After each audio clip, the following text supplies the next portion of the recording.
Sukacita hari ini. Semua sukacita ya. Saya percaya bahwa kita semua sukacita hari ini ya. Ya. Ini luar biasa. Kita ada malam Natal ya, Christmas night bersama anak panti asuhan. Alkitab berkata ibadah yang sejati adalah mengunjungi yatim piatu dan juga janda-janda ya, panti jompo. Nah itu ibadah yang sejati ya. Jadi, tapi banyak orang yang tidak tertarik dengan pelayanan seperti ini. Saya percaya bahwa orang-orang yang mengerti bagaimana pelayanan pekerjaan Tuhan ini pasti dia tahu bahwa ibadah yang sejati adalah mengunjungi anak-anak yatim piatu dan janda-janda, dan diberkati setiap orang yang peduli pada anak-anak panti asuhan. Saya percaya bahwa saudara punya hati Tuhan. Haleluya. Beri tepuk tangan bagi Tuhan Yesus Kristus. Saya membacakan Alkitab kita yaitu Markus 10 ayat 44 sampai 45. Sudah mendapatkan semuanya? Amin. Amin ya. Saya membaca ayat yang genap, ayat 44, saudara ayat 45 bersamaannya. Markus 10 ayat 44. Dan barang siapa ingin menjadi yang terkemuka di antara kamu, hendaklah ia menjadi hamba untuk semuanya. Karena anak manusia juga datang bukan untuk dilayani, melainkan untuk melayani dan untuk memberikan nyawanya menjadi tebusan bagi banyak orang. Haleluya. Berbahagialah orang yang membaca dan merenungkan firman Tuhan siang dan malam. Dan terlebih berbahagia lagi adalah orang yang mau melakukan firman Tuhan siang dan malam. Jadi kalau kita baca Alkitab itu gak cukup ya. Kita boleh bisa hafal semua Alkitab, tapi kalau nggak dipraktekkan itu sia-sia. Maka dari itu berbahagia orang yang membaca, merenungkan dan melakukan. Ingat ya, bukan hanya membaca dan merenungkan. Kalau kita hanya membaca dan merenungkan itu hanya sekedar vision, hanya sekedar mimpi, tapi nggak terjadi realitas. Jadi hanya sekedar logos. Logos itu harus menjadi rema ya. Jadi logos itu artinya firman Allah yang hidup ya, firman Allah yang telah menjadi manusia, yang hidup itu di antara kita, dan firman itu harus menjadi rema. Dan ketika menjadi rema berarti menjadi berkat, dan firman itu hidup di dalam hidup kita, dan kita menghidupi kebenaran firman Tuhan. Ketika kita menghidupi kebenaran firman Tuhan, maka hidup kita akan mengalami kemerdekaan di dalam Yesus. Amin. Jadi orang-orang yang merdeka di dalam Tuhan pasti dia nggak akan takut menghadapi kehidupan, nggak akan takut menghadapi masa depan, nggak akan cemas dan khawatir dengan situasi dan kondisi saat ini. Karena saya percaya bahwa Yesus datang ke dalam dunia itu bukan hanya untuk menyelesaikan dosa, tapi dia juga menyelesaikan semuanya, everything all dia selesaikan oleh Tuhan Yesus Kristus atas kelahirannya, atas kematiannya, dan atas kebangkitannya. Jadi Yesus itu dia adalah manusia yang perfect, memberikan pertolongan yang sempurna buat kita semuanya. Dan dia bukan hanya lahir saja ke dalam dunia ya, tapi dia rela memberikan nyawanya. Dan gembala yang baik, dia rela memberikan nyawanya untuk domba-dombanya. Siapakah domba-dombanya? Domba-dombanya adalah saya dan saudara semuanya, adalah domba-dombanya. Meskipun saudara, anak-anak, adik-adik semuanya saat ini gak bersama dengan orang tuamu, gak bersama dengan papa mamamu, atau kau jauh dari keluargamu, tapi ingat kita punya satu pribadi yang tidak pernah tinggalkan kita. Dia selalu ada bersama-sama kita. Maka dari itu Yesus atau Allah Bapa kita memberikan nama kepada Yesus itu adalah Immanuel. Tahu arti Immanuel? Ya, God be with you, God be with us. Allah beserta kita, Allah menyertai kita. Jadi Allah yang kita sembah itu Allah Immanuel, menyertai kita dimanapun kita berada, dimanapun dan kapanpun dia menyertai kita. Ingat ya, jadi saudara nggak perlu takut karena kita punya Tuhan Yesus yang hebat. Dia lahir ke dalam dunia ini. Bahkan dia kata, dia mengambil rupa seorang hamba. Dia nggak duduk terus di tahtanya yang tinggi. Kenapa Yesus mau turun ke dalam dunia dan menjelma menjadi sama seperti kita, manusia? Kenapa nggak menjelma menjadi binatang? Bisa nggak Yesus menjelma menjadi binatang? Bisa nggak? Tapi kenapa dia menjelma jadi manusia? Kenapa? Karena engkau, kamu, saudara, adik-adik semua istimewa di hadapan Tuhan. Maka dari itu dia yang mau diselamatkan oleh Tuhan Yesus itu bukan binatang, tapi yang mau diselamatkan oleh Tuhan Yesus adalah kalian semua, adalah manusia. Seorang hamba menjadi sama seperti saya dan saudara. Itulah alasan Tuhan Yesus Kristus lahir ke dalam dunia ini, karena nggak mau satupun di antara kita itu harus terhilang. Yesus datang ke dalam dunia ini, dia mencari dan menyelamatkan yang hilang. Siapakah yang hilang itu? Yang hilang adalah saya dan saudara yang hilang. Karena sudah jatuh ke dalam dosa, kita terhilang dan kehilangan kemuliaan Allah. Sehingga hubungan kita dengan Tuhan itu terlalu transenden. Allah itu sangat jauh. Tetapi Tuhan ingin mendekatkan diri. Makanya Alkitab berkata, bukan kamu yang memilih aku, tapi akulah yang memilih kamu. Itulah hebatnya Tuhan Yesus. Siapa kasih diri kita sampai Yesus itu mau memilih kalian, memilih kamu semuanya. Padahal kalian sudah nyakiti hatinya Tuhan Yesus. Sudah berbuat dosa, suka ngeyel, suka ngamuk-ngamuk, suka marah-marah, suka berbohong, suka gak jujur, ya kan? Suka tidak taat, tidak tunduk pada Tuhan. Tapi Tuhan mau mencari kita dan memilih kita. Karena apa? Tadi lagu anak-anak katakan, aku istimewa. You are very special. Kamu sangat istimewa di hadapan Tuhan. Meskipun kita wajahnya berbeda, rambutnya berbeda, warna kulitnya berbeda, ya kan? Ada yang keriting, ada yang lurus, ya kan? Ada yang belok, ada yang sipit, ada yang kulit hitam, ya kan? Ada yang putih, ada yang kuning, ada yang sawo matang, ada yang coklat, ada yang angus. Ada yang angus karena hitamnya banget gitu loh. Kenapa angus? Karena lama diangkat, ya kan? Kenapa yang putih? Karena setengah matang, ya kan? Seperti itu. Nah, tapi Tuhan sayang semuanya. Nah, betapa luar biasanya Tuhan. Dia rela untuk kita semua. Dia datang bukan hanya untuk menyelamatkan suku Nias. Dia datang bukan hanya untuk menyelamatkan suku Papua. Tapi dia datang bukan hanya untuk suku Batak atau Sumatera atau orang Tionghoa. Tapi dia datang untuk semua suku bangsa. Termasuk saya orang Jawa. Kalau seandainya Yesus datang hanya untuk orang hitam, berarti hanya Ben Johan yang diselamatkan. Amin. Dan kalau hanya orang yang kulit sawo matang, berarti orang-orang Jawa dan orang-orang Batak yang diselamatkan. Dan kalau hanya orang kulit putih yang diselamatkan, berarti orang Nias, orang Chinese, dan orang Manado yang diselamatkan. Tetapi Yesus datang untuk semua suku bangsa, baik Nias, Sumatera, Batak, dan Yesus datang untuk kita semua. Karena apa? Dia menganggap dan menilai engkau sangat berharga di mata dia, dan engkau sangat istimewa karena kamu ditebus bukan dengan emas, bukan dengan perak, bukan dengan mobil yang mewah, bukan dengan rumah real estate atau klaster-klaster yang istimewa, tapi dengan darah yang terlalu mahal darahnya. Dan tidak ada satupun yang bisa membeli darah Yesus. Yes. Maka dari itu, apapun yang kita kerjakan, kita melayani Tuhan, kita melakukan segala sesuatu, kita mempersembahkan sesuatu, nggak bisa membalas kasih Tuhan. Tadi lagu tadi, dengan apa kan ku balas segala kebaikanmu, segenap hatiku menyembahmu Yesus. Terus ku bersyukur padamu selamanya.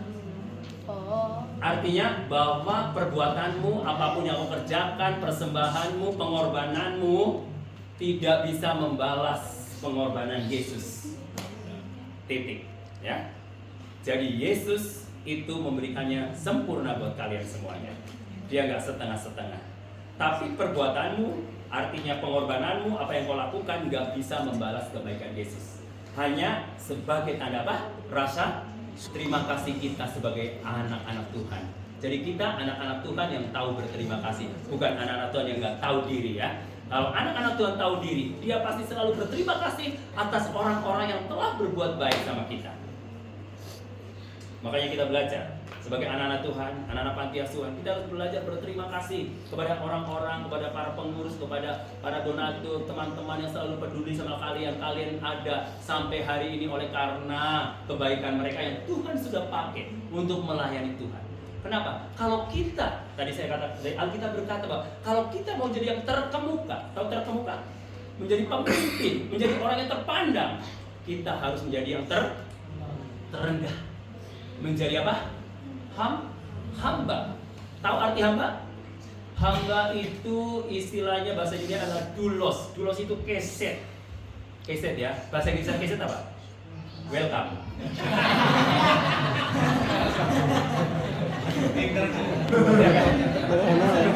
Kan ada yang tanya, apa bahasa Inggrisnya keset?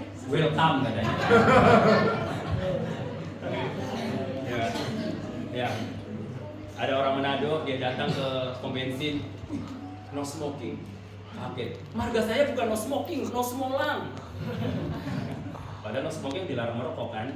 Nah, kalau kita mau jadi terkemuka, menjadi pemimpin yang dibanggakan, yang dihormati, yang dihargai, kita nggak perlu cari dari apa, cari muka, ya kan? Kalau cari muka kita satu atau dua? Makanya kita harus bermuka satu, jangan bermuka dua, ya kan? Cari mukanya siapa yang hilang? Kalau kita pelayanan kita hanya cari muka, nanti hanya kita mendapatkan pujian dari orang-orang yang kelihatan, dan sama Tuhan nggak dinilai, ya kan? Maka kalau kita ingin menjadi yang tertinggi atau yang terkemuka, maka kita harus menjadi yang terendah, yaitu hamba. Makanya Yesus mengajarkan kepada kita dari tempat tinggi, dia dari surga, ya, dari surga turun ke dunia. Untuk siapa? Untuk saya dan saudara, untuk kalian semua. Dia dari surga. Coba dari tempat yang maha tinggi. Ya. Kenapa kita harus pilih Yesus? Saya mau tanya, Yesus satu-satunya juru selamat atau salah satu? Satu-satunya. Walaupun ada lagu orang Roma yang namanya banyak jalan menuju Roma, ya kan? Banyak jalan menuju ke Sukabumi, ya kan? Lewat Puncak bisa? Bisa. Lewat Cianjur bisa? Bisa. Bisa lewat Cicurug? Bisa. Lewat Bogor bisa. Ya, lewat Pelabuhan Ratu? Bisa. Itu menuju ke kota Sukabumi. Tapi saudaraku, hanya satu jalan menuju ke surga. Melalui siapa? Kenapa kita percaya sama Yesus?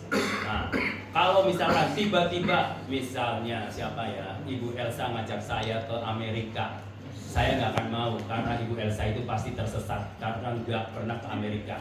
Tapi kalau Haris yang ngajak aku mau, karena Haris pernah pergi ke Amerika, dia tahu di Amerika, ya kan?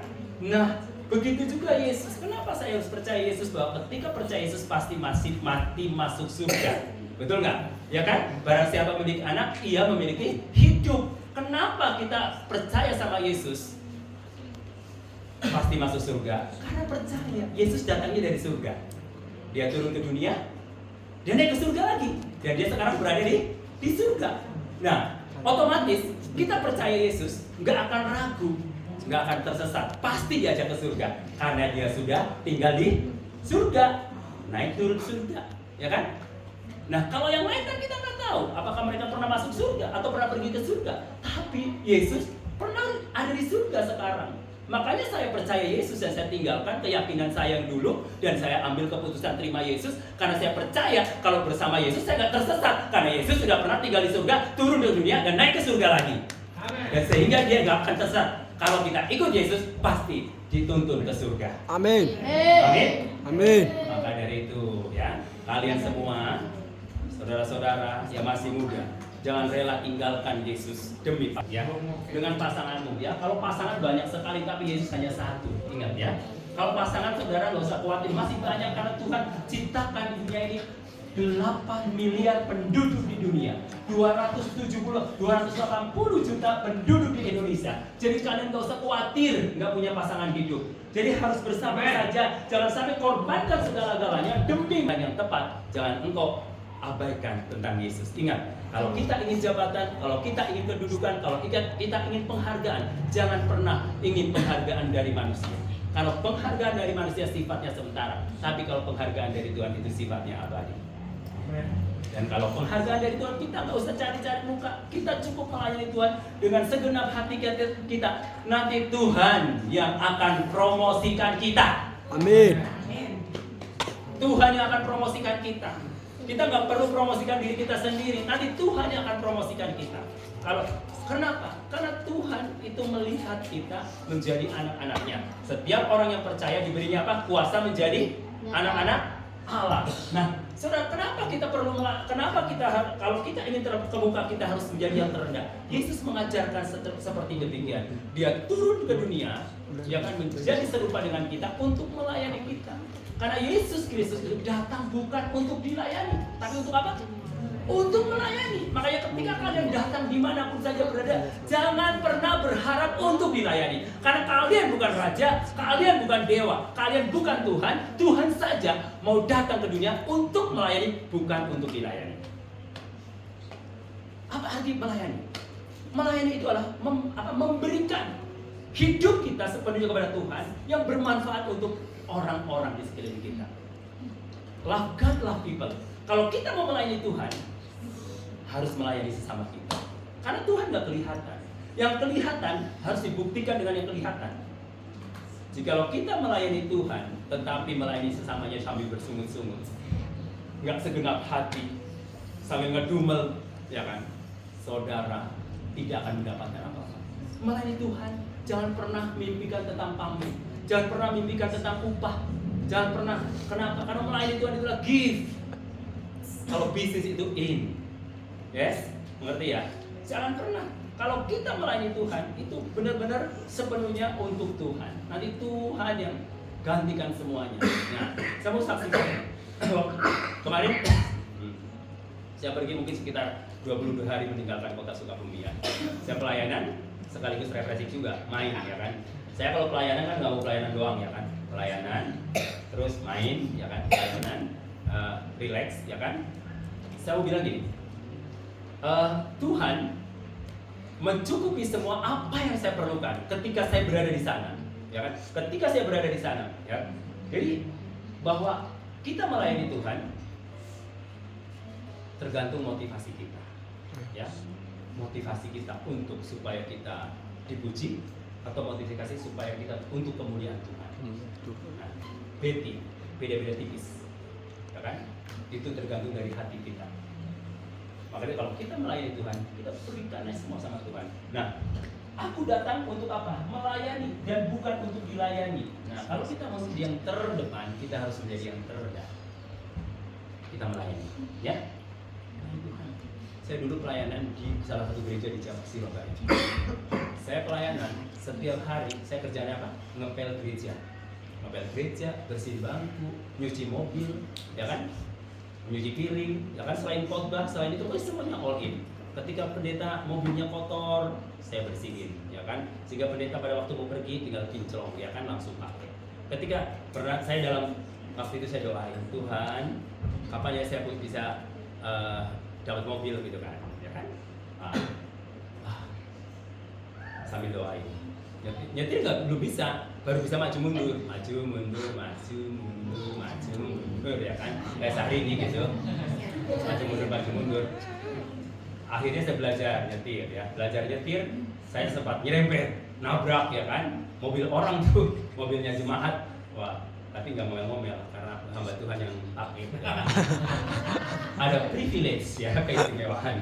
Jadi nggak apa-apa ya, katanya saya dibayar ya, nggak apa-apa ya, nanti diperbaiki di bengkel, ayo bawa ke bengkel. Oke, udah belajar lagi aja, itu baik banget, karena melayani, ya kan. Coba kalau bisnis pasti diomelin, ya kan, diomelin. Ini rugi saya, mobilnya sudah penyok, gitu kan. Tapi karena melayani, dia happy, enjoy. Dan saya waktu melayani coba bayar, sampai teman-teman udah bingung. Nggak ada waktu artinya nganggur, artinya terus mobile, ya kan. Tapi nggak capek loh. Kenapa? Saya melayani Tuhan dengan sukacita, bukan dengan beban. Saya di Manado 14, kesana, kesini tuh. Dari Manado perjalanannya, saya nyetir sendiri. Waktu dari Lamongan ke Modo-Inding itu jalannya udah belok-belok itu 4 jam. Saya nyetir sendiri. Nggak ada teman juga pada waktu malam-malam saya pergi ke Lamongan. Hari Selasa balik lagi ke Modo-Inding gitu. Terus pergi ke Manado lagi, ya kan, pokoknya pergi ke Pulau Lembeh. Terus beres itu ke Makassar, ya kan, selesai. Terus ke Toraja, ya kan, dari Makassar 8 jam itu. Saya nggak pernah berhenti, tapi saya suka cita. Dan pada waktu pulang saya nunggu, wah macet sekali, macet banget. Saya langsung masak, sudah disiapin bumbunya di sini. Sudah siap, sudah tinggal masaknya. Langsung pulang jam 10, ya kan. Ada yang nelpon, mau tenis nggak besok pagi? Oh, tadi saya tenis. Ya kan? Kenapa? Hati yang gembira adalah obat yang manjur, semangat yang patah mengeringkan tulang. Kalau engkau melayani dengan sungut-sungut, dengan jenuh, dengan marah-marah yang ada capek dan sakit. Tapi kalau kamu melayani Tuhan dengan sukacita, meskipun mobile kita terlalu terus-menerus, tapi ada kekuatan yang luar biasa. Kemarin saya macet sampai dari Sentul ke Sukabumi 7 jam. Berangkat jam 2, nyampe jam 9. Sampai jam 9. Tapi enjoy aja, saya suka cita sambil ngemil, ya kan. Mana cari pom bensin, bahan bakar pada habis. Ya berdoa, Tuhan, pokoknya santai aja, nggak usah stres, hidupnya harus nikmati. Kayak di sebelah saya udah ngorok, ya kan, tidur. Nah, ya nikmati, artinya dalam ketenangan, biar macet ya tidur gitu kan. Betul nggak? Ngapain stres? Udah terjadi. Jadi segala sesuatu harus nikmati dan harus dengan ucapan syukur. Jadi hidup kita happy. Betul nggak? Bahagia, sukacita, meskipun banyak persoalan, banyak masalah, tapi sukacita karena Yesus sangat cinta sama saya dan saudara. Sehingga kita nggak perlu takut, nggak perlu khawatir dengan apapun yang terjadi hari-hari ini ya. Yesus datang untuk melayani, bukan untuk dilayani. Maka dari itu kunci biar kalian semua dipromosikan sama Tuhan menjadi hamba. Ingat ya, menjadi hamba, bukan menjadi tuan. Ingat, menjadi hamba bukan menjadi tuan. Kalian harus belajar rendah hati, anak-anak panti yang di sini ya, nggak usah disuruh-suruh mau kerja, melayani ya, melayani, gulung kabel, ngepel, nyuci WC, ya kan, masak, nggak usah disuruh-suruh bikin sakit kepala. Enggak. Belajar rendah hati kalian, belajar seperti Tuhan Yesus rendah hati, nggak perlu disuruh-suruh. Sampai sekarang saya kalau ada pemimpin, aku datang ada pemimpin, saya bawain tas, pasti dia bawain, ya kan? Kenapa? Kita melayani. Kalau kalian datang, oh ada keberatan, udah gila. Harus sini saya bawain. Nah, itu belajar untuk peka terhadap situasi dan kondisi. Ya. Baik, Yesus Kristus datang untuk apa? Melayani, bukan untuk dilayani. Jadi kalian jangan menjadi raja ya, jangan menjadi tuan, jadilah hamba yang setia. Haleluya. Mari kita